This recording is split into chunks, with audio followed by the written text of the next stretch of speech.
Bueno, buenos días, profesor Milton, esperando que esté bien. Venimos a exponer nuestra parte del debate de epistemología sobre acerca de la neurotecnología.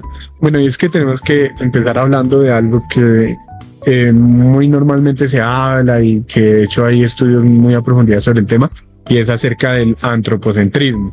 Bueno, ¿qué es el antropocentrismo? El antropocentrismo es aquella filosofía, aquella ciencia que nos dice que todo tiene que girar en torno al hombre.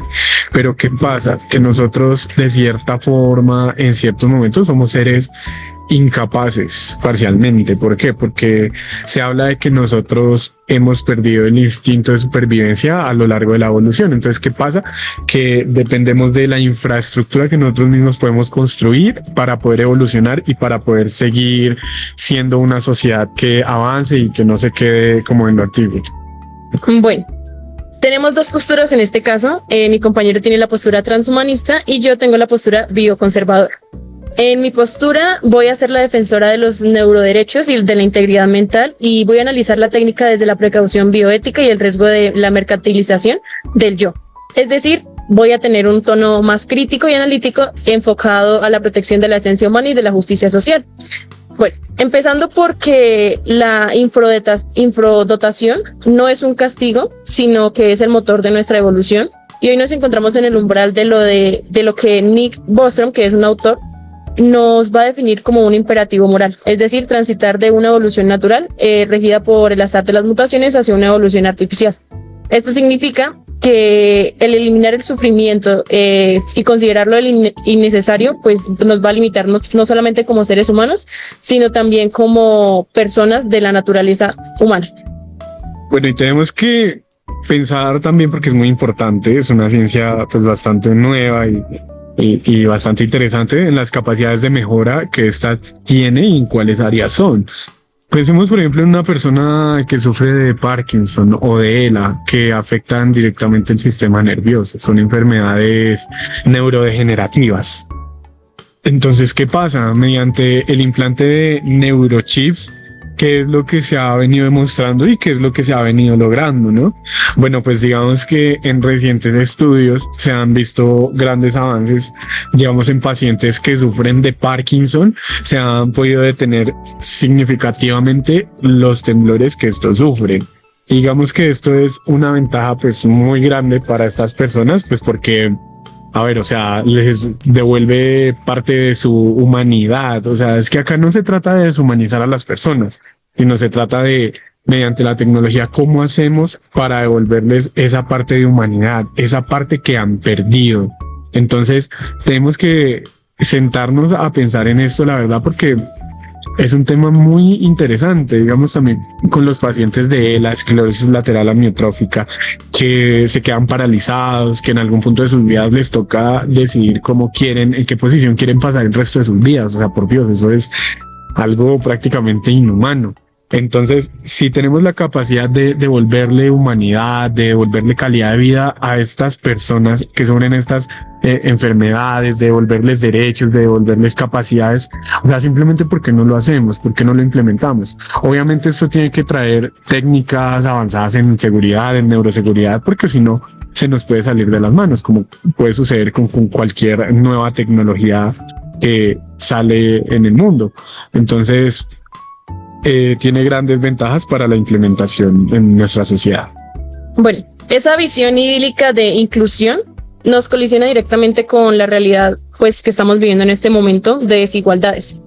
Cuando el pensamiento humano es traducido y filtrado y procesado por modelos de inteligencia artificial, pues sabemos que estamos simplemente desligándonos de nuestra autonomía.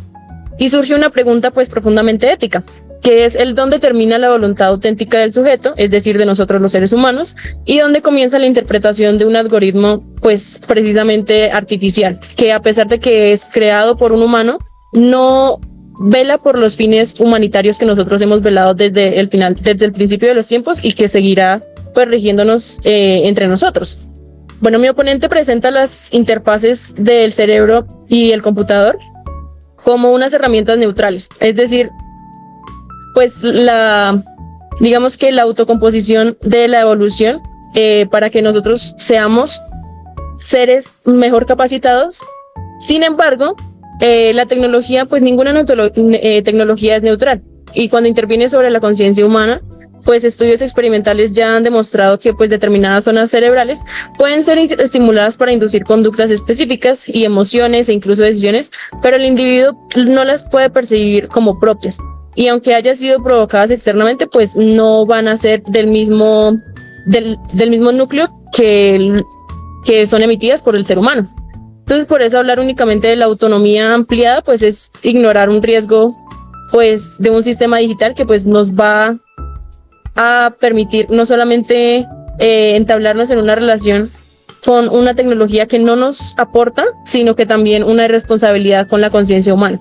Entonces, esta voluntad auténtica es la que nos permite las mejoras y no la mercantilización de la mente. Bueno, tenemos otro punto que es la siguiente fase de nuestra exposición, que se basa principalmente en un bloque de privacidad mental y la neuroprivacidad. Entonces, digamos que si no establecemos una neuroprivacidad, la amenaza pues va a ser mucho más grave. Entonces, la erosión absoluta del último refugio de la libertad, que es el inconsciente, la convergencia entre la inteligencia artificial y la neurotecnología, que nos permite hoy extraer la información de las ondas, son aquellas que predominan durante el sueño o en unos estados de introspección profunda y trance.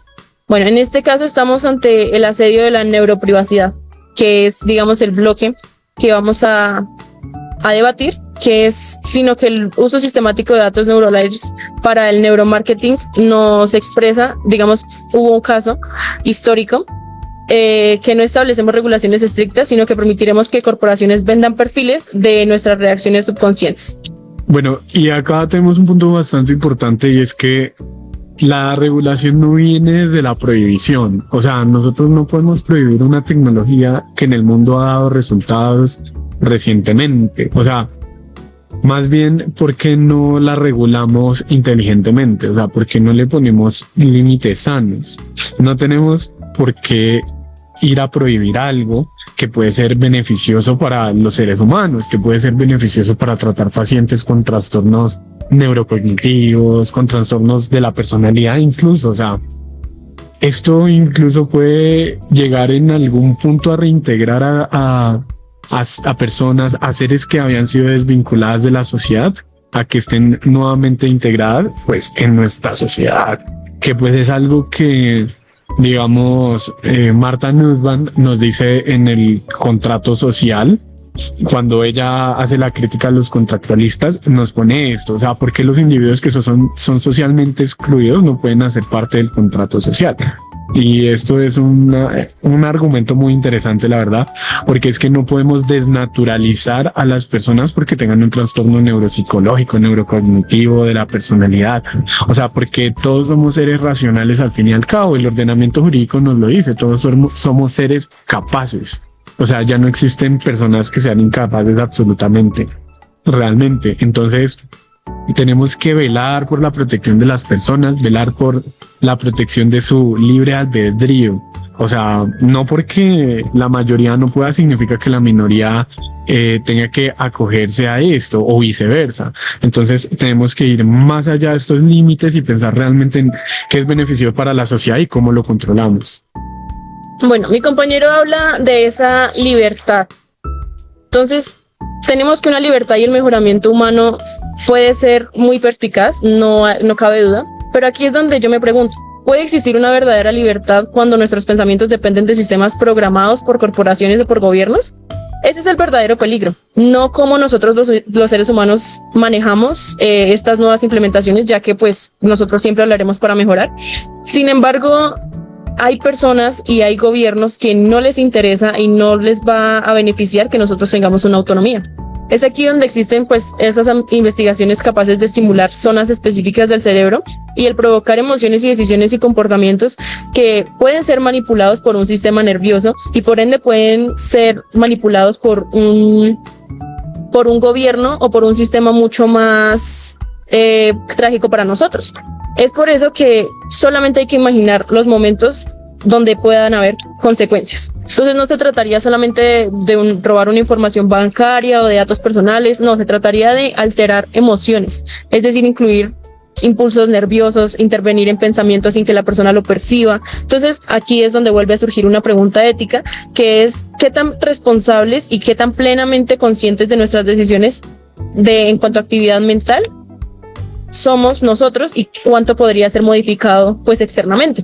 Es así como la identidad humana pues no funciona como un software que pueda actualizarse constantemente, y este problema se vuelve todavía más grave cuando hablamos pues de esa privacidad mental. Entonces, digamos, el pensamiento interno, que durante siglos pues fue nuestro único espacio para ser libres como seres humanos, pues nadie podría entrar a nuestra mente en estos momentos.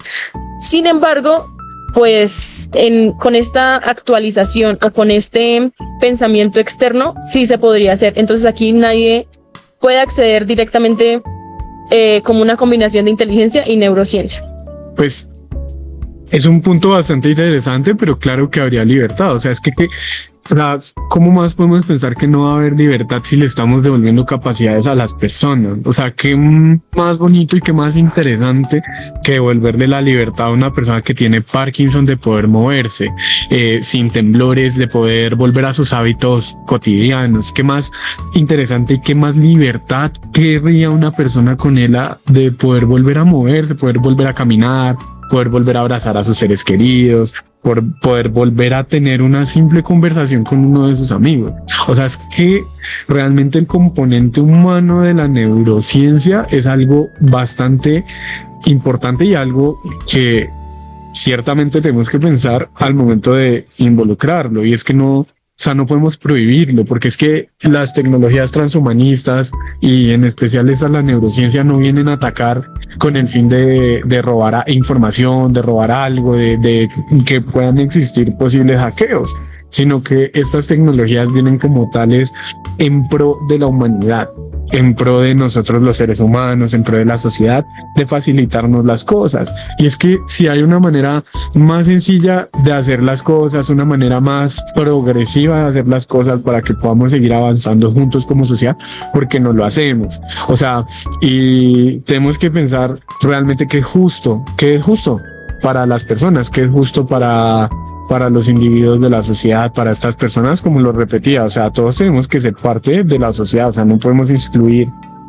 a una persona que está enferma, como no podemos excluir a una trabajadora sexual. O sea, tenemos que involucrarnos todos, porque así es como todos vamos a avanzar. Entonces, esa pues es como la reflexión final. Bueno, ahora vamos a iniciar con la conclusión de cada uno. Entonces, yo entiendo la postura de mi contraparte. Sin embargo, aquí es donde entra el hecho de que la ciencia debe avanzar, pero siempre subordinada a la dignidad humana, que de hecho es uno de los pilares de nuestra Constitución y de nuestro país. Porque el verdadero progreso no consiste solamente en aumentar la capacidad de procesamiento del cerebro, sino consiste en proteger aquello que nos hace humanos. Y sobre todo, pues la ética. Entonces, por el contrario, el progreso sin límites éticos es una forma de servidumbre técnica.